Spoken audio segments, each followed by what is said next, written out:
any other people to join, and we will start like very shortly. Okay. Okay, hope everything is fine for everybody. So hello. Well, thank you very much for attending today our webinar on regulatory considerations on imaging endpoint procedures in oncology trials. We will be looking specifically at a comparison between the Chinese NMPA and the US FDA guidelines.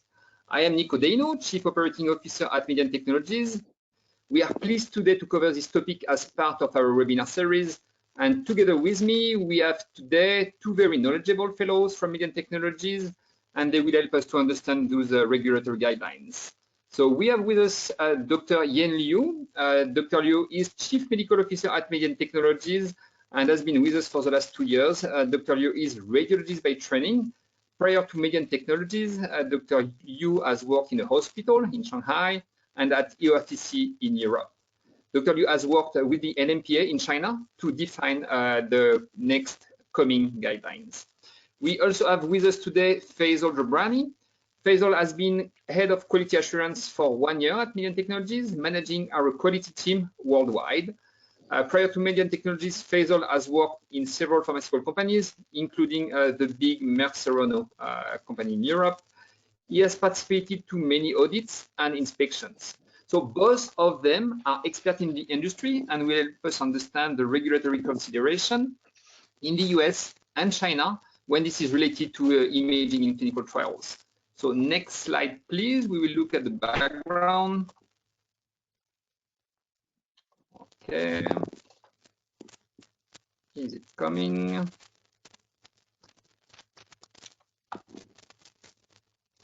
Okay, so while it's coming, I will start with the global background. So at Mmden Technologies, we are experts in oncology. We work on more than 100 trials in North America, Asia, Europe.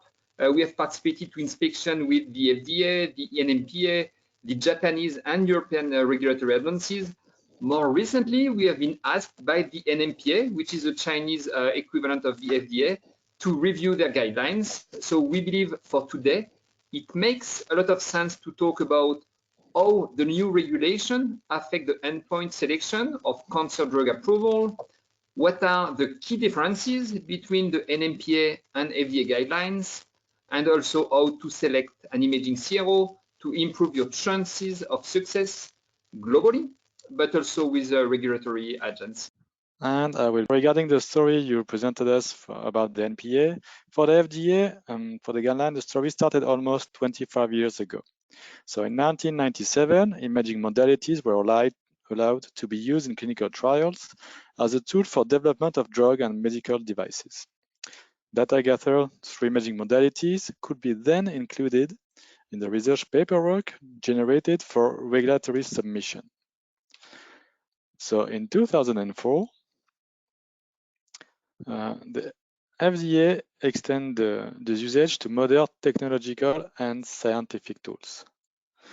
This initiative helped to increase the accuracy of the result during the clinical study, but also project the efficacy, safety, and manufacturability of medical products being developed. The first clinical trial imaging endpoint process standard document was released in 2011. It contains standards to be used by sponsors to ensure that the collected imaging data meet the requirement. It took after that 7 years to finalize the guideline, and I hope it will be faster for the NMPA. But what's the target of this FDA guideline? The aim of the guideline is to assist sponsors in the process of approval of drugs and biological products when using imaging data. Imaging data became key in the approval process by giving much more and precise information. The consistency and the reproducibility of this data have to be assured and recorded during all its life cycle, from the acquisition to the archiving. Finally, the guideline applies to all the trials with imaging endpoints, which you will agree is a very large scope. Is it similar in the NMPA? Yes, so for the NMPA guidelines also have the similar scope. that is to improve the standardization and normalization of trial images. And it is also essential to ensure the credibility of the drug efficacy. So the results should be stable and all the data should also be traceable. The difference between the NMPA and also the FDA is the NMPA focus on oncological drugs, so only for cancer drug submission in China. And as Faisel, you said, FDA is more all type of trials where imaging is implemented as primary or key endpoints. Thank you, Ian.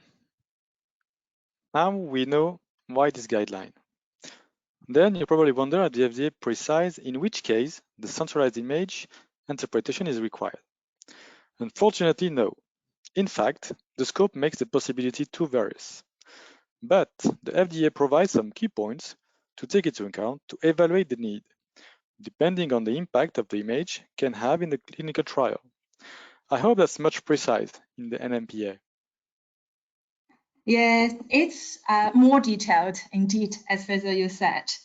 So NMPA gives some examples and also implemented the need of the dependent review.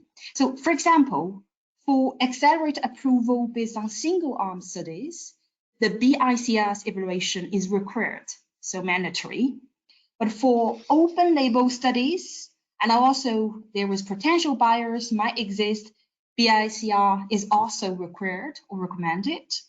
And for those trials that expected benefit may not be much better than the control arm, then the BICR can also be used to control the variability of the results. And also, last but not least, if the source imaging data or imaging criteria itself is specific or it is difficult to handle, then also BIRC could be recommended.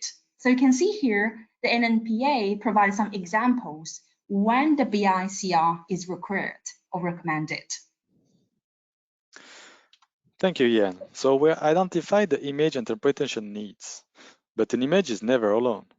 It's always completed with clinical data. So how should we manage this data? For both agencies, this question was raised to avoid a critical risk in clinical trial, the bias. The goal of the trial is to support drug and biological products approval, like we said. So we have to ensure that the trial is able to detect drug treatment effects with efficacy and accuracy before to be distributed all over the world. But for the FDA, regarding the role of the imaging in the clinical trials, the specific disease and clinical setting, some information can or must be blinded to ensure the accuracy.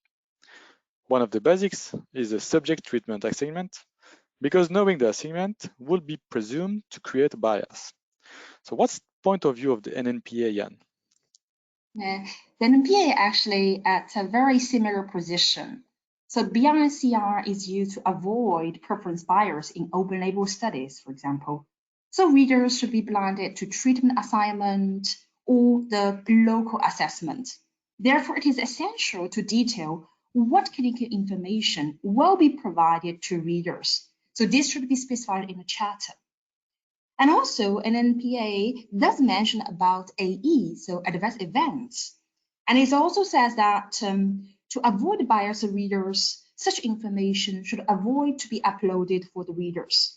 So you can see only the scan performed for tumor assessment should be provided for readers. And also, let's just take an example of COVID situation now.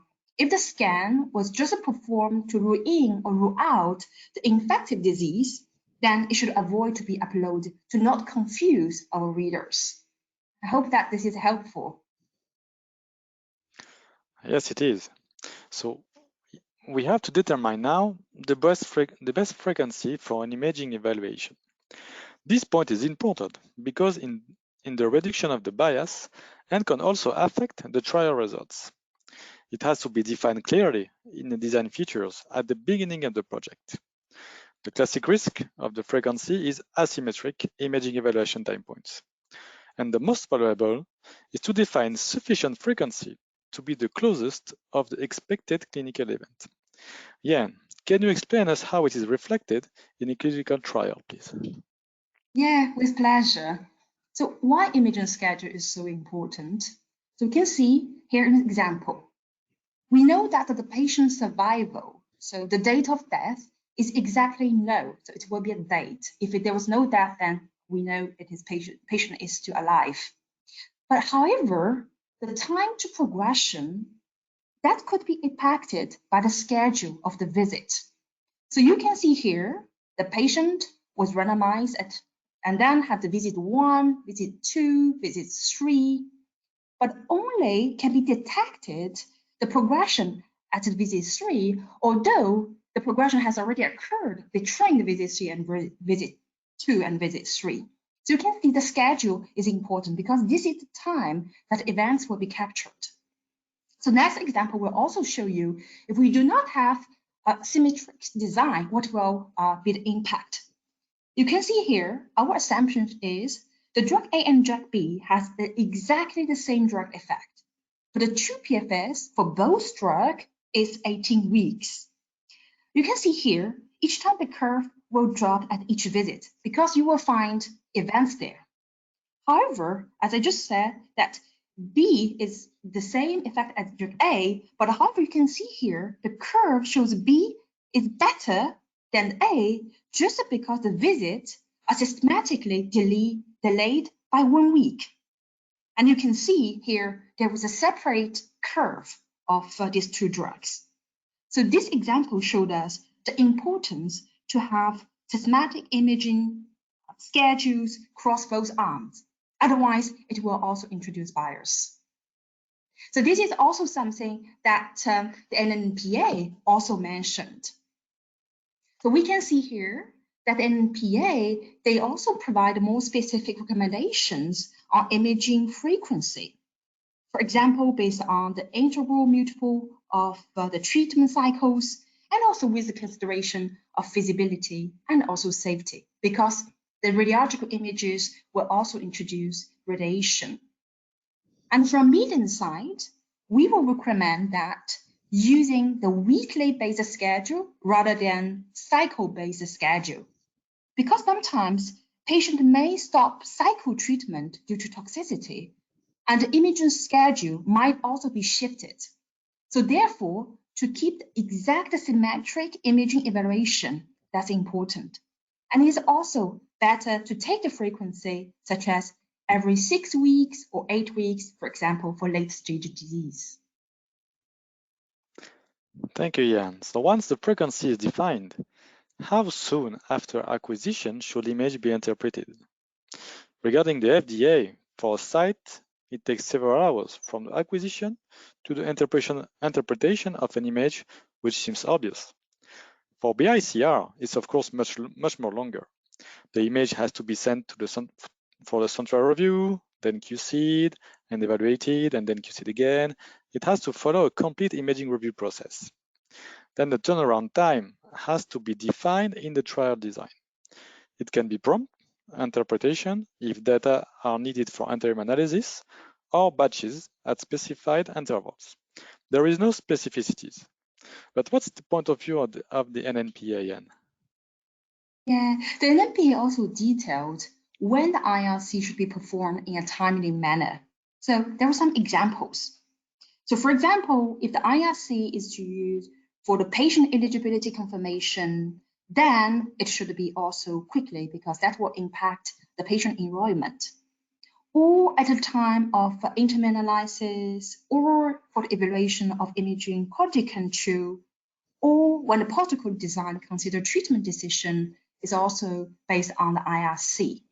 So you can see here, in these situations, the IRC's feedback should be very quickly because this will also impact on patient management.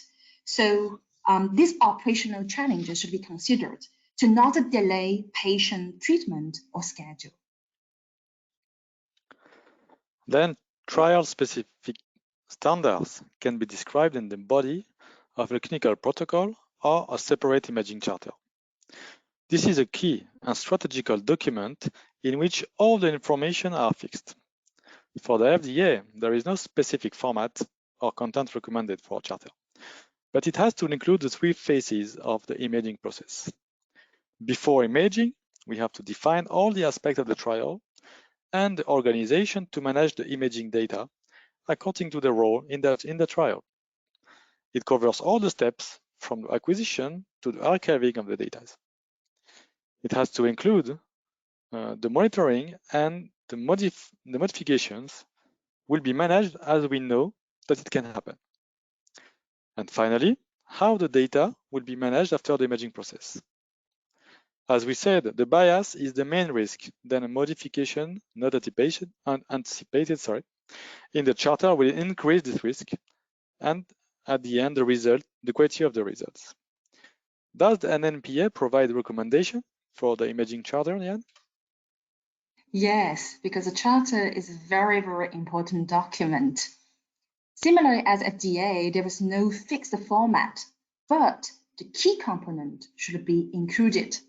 For example, start with an executive summary, and also have a study overview, define clearly the responsibilities of each party, how imaging will be collected, submitted, and also processed, what clinical data will be provided, when and how, and also importantly, how the criteria will be defined and evaluated, and also the workflow of the independent review. Quality control is also very important, what will be implemented, and also data transmission, storage, and all the necessary steps to prevent quality issues should also be indicated. You can see all in all, both FDA and NMPA encourage also to submit the charter for review as soon as possible. So they also engage the early engagement with regulatory on your protocol and also charter. So I think this is also very promising one from regulatory bodies. I agree. And in the clinical trial, well, as we know, the most valuable information is the data generated by the readers. Then, all the processes in place have to guarantee the data integrity to ensure the meaningfulness of the assessment. The data log process described in the FDA guideline is part of this data integrity. During all its life cycle, the data have to be, we say, ALCOA, means attributable, legible, contemporaneous, original, and accurate. Then its history is easy to understand and to verify. In all situations, the locking of data and any potential reread process have to be described and explained at the beginning of the project. Here you can see 2 screenshots of our lesion measurement system and how we manage the lock of data for an assessment.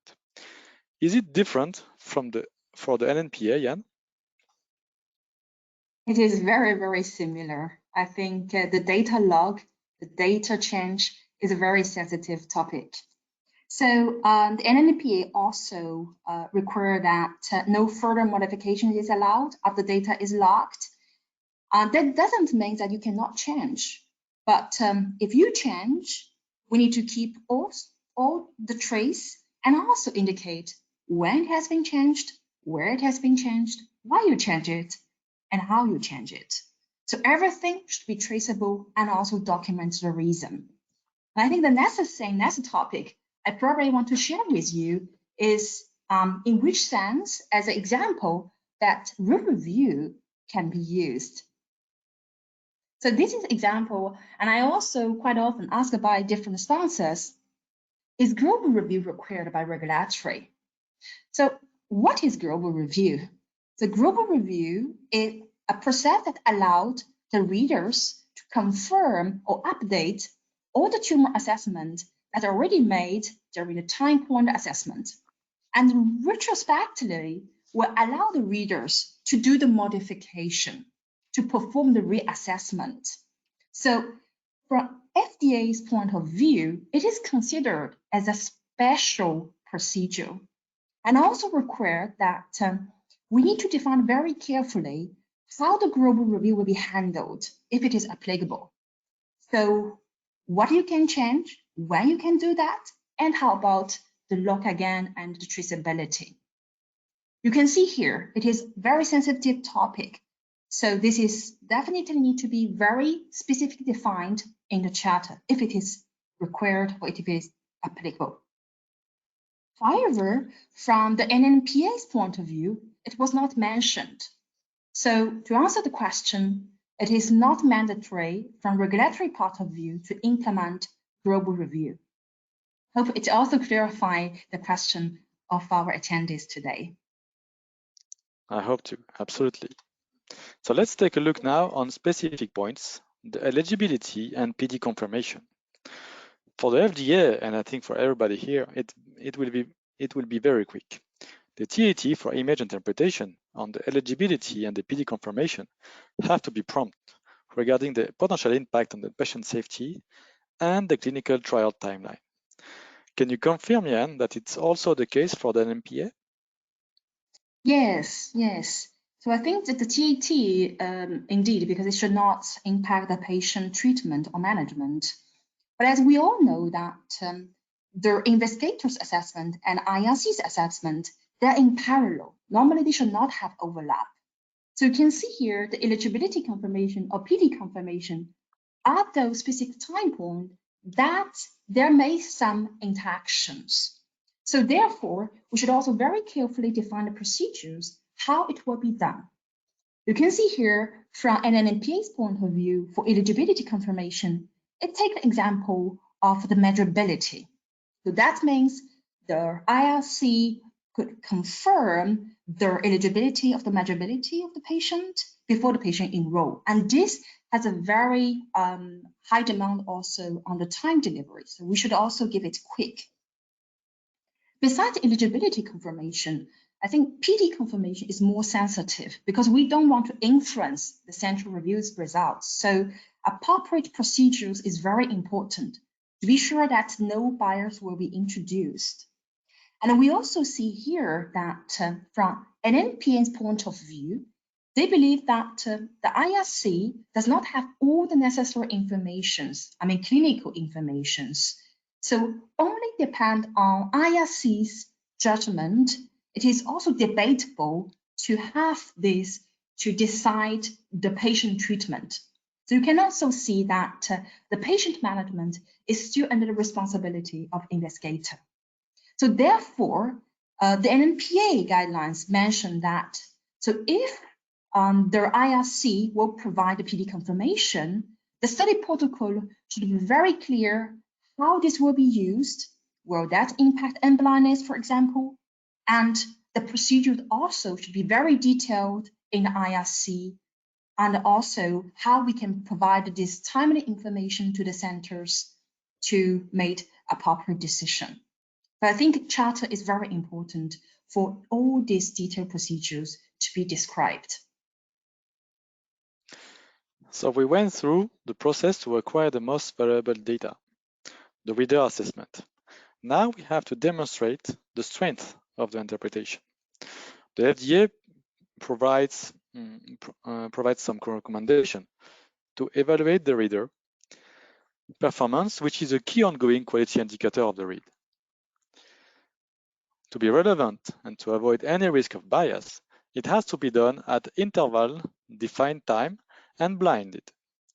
We can use data from external sources. We can also assess it via data reinterpretation, but in this case, the original image interpretation should always be considered as final. All details of reader testing, retraining, requalification, or eventually replacement should be pre-specified within the charter and or supporting trial documents. Jan, can you tell us regarding the NMPA how it is handled? And can you explain to the attendants how the read quality is managed at Mmden? Yeah, with pleasure. So you can see here that NMPA also emphasized that the stability of the IRC result is a very important component of quality assurance.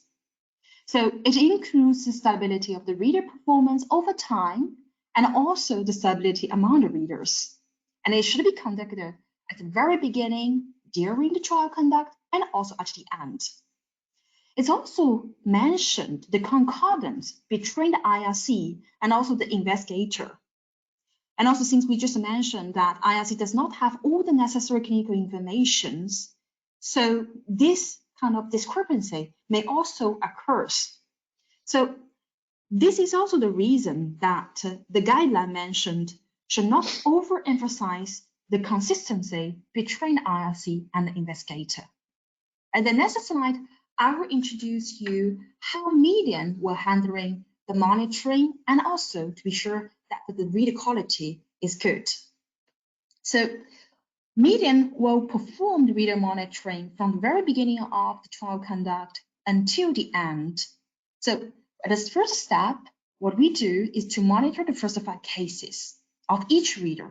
No matter they have worked with us before, we still look into details about the understanding of the criteria, the understanding of the study specification, and also the reader performance in general.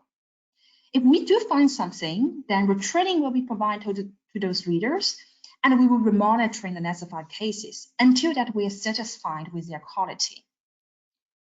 And during the conduct, we can also do the intra-reader variability and also the inter-reader variability and also the adjudication metrics for the monitoring.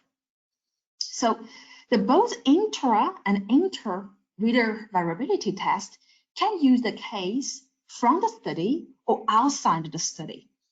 But most of the cases that we see at Mmden, the studies use the case from the trial itself. There's also for the cost consideration. And in this case, the original imaging interpretation is considered as the final results. So the repeated reads is just for variability test. You can see here, I will also give you some more details about what is intra-reader and what is inter-reader variability. So the inter-reader variability, we will give the same data sets to the same reader, but he will read it at a different time, and also with at least a 4 weeks interval to avoid that they will remember his initial assessment. That result will show the consistency of the reader over time. And the inter-reader variability is that we will provide data sets for all the readers. Then we can see the consistency across readers. So all that we will perform at milestones. So that's different steps during the trial. And we can also monitor the reader performance using their adjudication metrics. So we will look into the adjudication rate. We will also look into the endorsement rate. And when we find that one of the reader, for example, has very low endorsement, then we will see why. Then our medical lead will investigate the reasons, and also if there was any finding, we'll provide appropriate retraining until we see the problem solved and also we are satisfied the reader quality. Otherwise, with the worst case scenario, we may consider also replace the reader and reread everything. So you can see here, read quality is really the key of the central reading and should be done from the beginning to the end of the conduct. Thank you, Jan, for this precision. It was very clear. So we saw that the submission process, even if it follows the same line for both agencies, need a key partner to succeed. Then listed here, you have our recommendation to select the best one.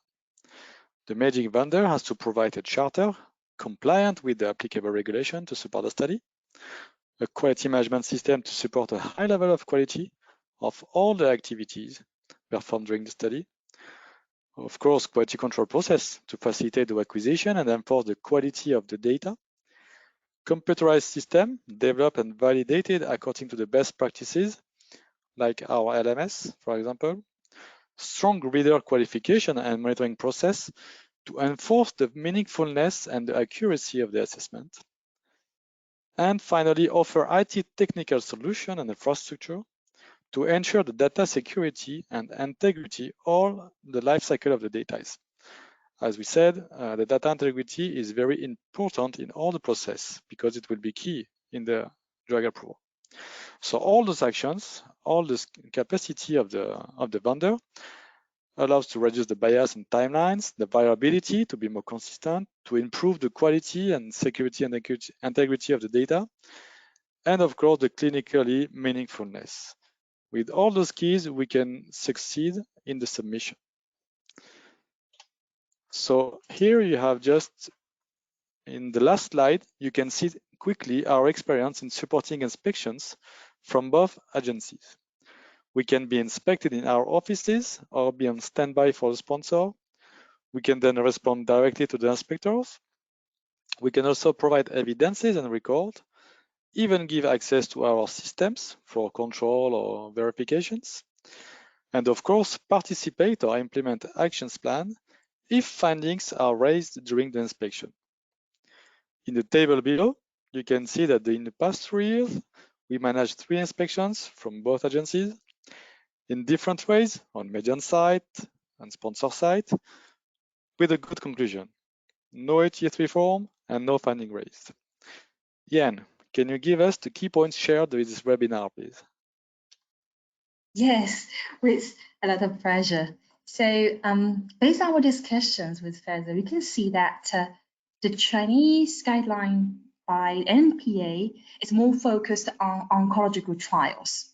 It's very similar to the FDA guidelines as well, but it's more specific and detailed on some sections, such as BICR is required and how imaging schedule, etc., as we just introduced.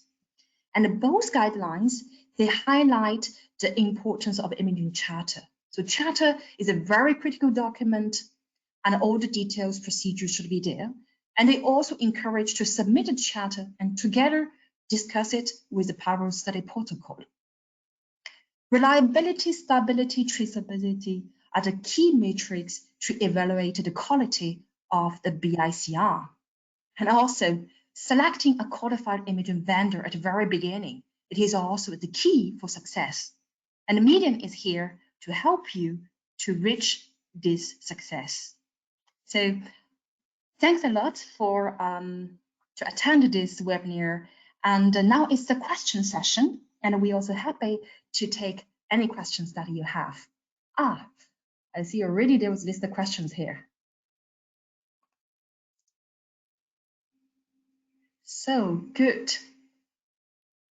I would suggest that I will read out the questions and then we can share the questions. Let's see, okay. When do you suggest to submit the charter to the FDA or NMPA within their IND package or later, but before the first patient aim? So as we just said that when we start the discussion with FDA, we can also already have the early engagement to know, for example, is the criteria the right one? Do we need to use the combined criteria, for example, how it will be defined? So those engagement, we can already see whether independent review is indeed required, and also whether we should use it as a primary. So those kind of informations and discussion we can already have with the regulatory bodies. And so based on our experience, so when we have the charter submission, it could also be together with the protocol discussion. So at the early stage, when we discuss the protocol, before the first patient aim, because if we have any suggestions or feedback we get, we can also amend our charter or finalize our charter with requirement that regulatory does ask us. Yeah, and Mmden has already had the experience to support such kind of charter review based on the feedback from FDA, and we also very quickly can provide our input to help the sponsors to answer all the questions or requirements from FDA. And also, if it is with the other regulatory bodies, we are also very happy to do it, to support it. Yeah. I see also, the other question is here, do you mean that we do not need to, sorry, I just need to open all the questions again.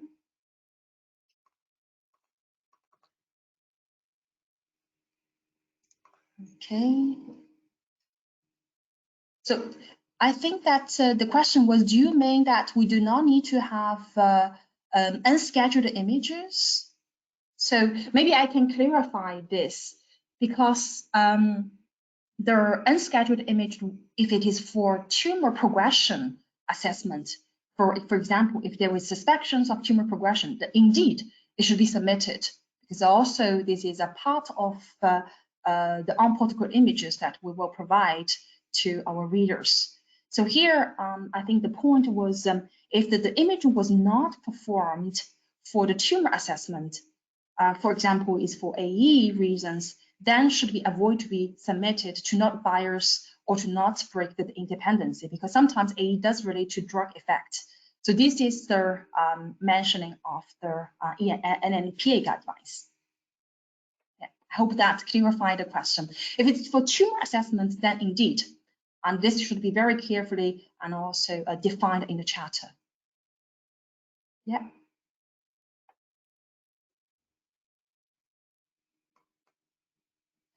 So I also see that imaging vendors are hospitals or hardware providers. So here we are more saying the imaging vendor as ICRO, like Mmden. So I think, so do you want to add something, Faisel, for this question? So imaging vendors are hospitals or hardware providers? Imaging vendor provide a solution and support for a study. So it can be any entity who manage, like a CRO, this activity. So to be clear on what you said, if it's hospitals to manage study for others, I think it's something very very rare to be say that it's not really the case. It's more performed by CROs, like you said, and sometimes CRO has suppliers to do that for them for this specific part of the imaging. Mm-hmm. Yeah, that's good. I have one question also. Should every study charter be sent to the FDA and NMPA for approval, or only those charters which are the BIAS-ER as primary endpoints? For this topic, do you want me to answer? It's okay for you? You can, please, yeah. Yes, submit the charter before. It's more a help for the sponsor to ensure that the study follows the right line. So as it's a help for contracting and for planification design of the study, it's handled for both. Any charter can be submitted for the FDA and NMPA, not necessarily for approval, but for the to have the information that we are in the right line, in the right process, and have the feedback. So yes, for all the charters, it should be the best practice to submit it before. I have another question. So whether FDA or NMPA will make a standard adjudication rate by different indications and let the sponsor to follow in their trials?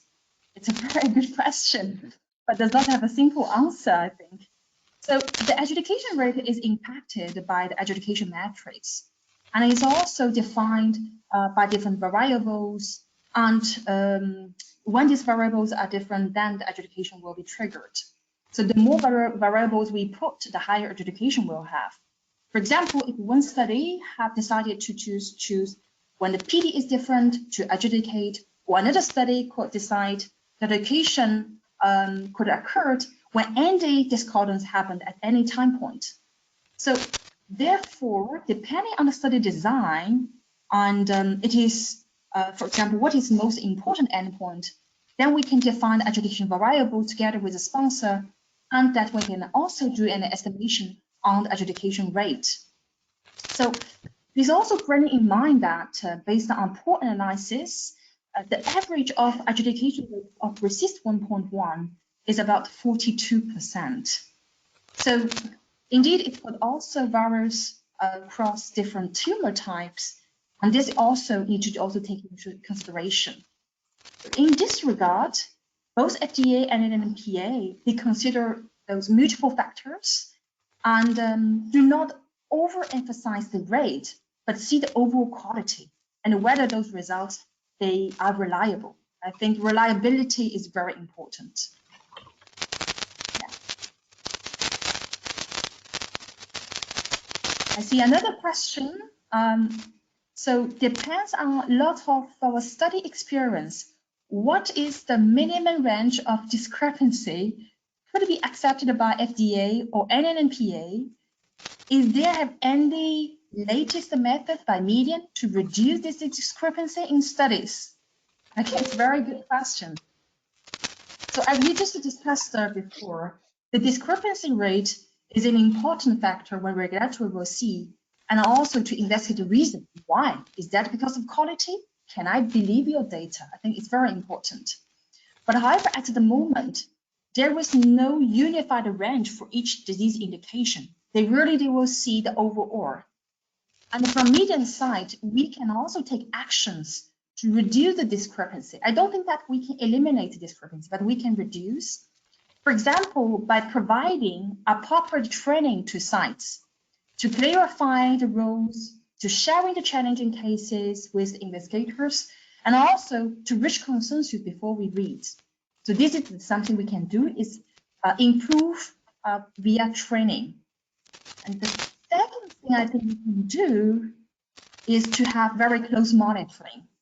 So the sponsor monitors can regularly monitor the discrepancy rate, and the Mmden monitor can also provide support to find the root cause. For example, if discordance due to missing images, for example, maybe the CRC just forgot to upload that, then we can provide additional images to solve the issue. So I think this kind of interactions with the sponsor we can do and can help. Yes. Okay. Nico, we still have questions, but I don't know we can carry all these questions. I still have a list of questions here, but yeah, I will listen to you, guidance. Yeah, so we have the list of questions, and we will provide answers directly to the people who have questions which are unanswered for now. And in any case, if there are also other questions later on, please feel free to send them to our headquarters and to our people. We will manage them and help you to provide you with the best answer possible. So, well, thank you very much, Dr. Liu and Faisel Jobrani, for this helpful presentation. We have now a better idea on how to comply with the NMPA and FDA guidelines, specifically for imaging. So yeah, as said, please do not hesitate to contact us. We will help us as much as we can. And this is particularly true for studies in oncology, as this is our specific area of expertise. And the best way to contact us is, if you know anyone at Mmden Technologies, please contact this person, such as Faisal, such as Dr. Liu, such as myself. Otherwise, please free to go to our website. This is www.mmdentechnologies.com. You can also follow us on LinkedIn, Twitter, WeChat. And by the way, we will have a version of this webinar in Chinese at the beginning of 2021. So if you want to have this version, please stay tuned. We will also have other webinars in other topics, but always related to imaging in oncology in 2021. So we will announce them pretty soon. So please stay tuned. And once again, thank you very much for your attendance, and we are looking forward to having you in our next webinar. Thank you. Thank you all.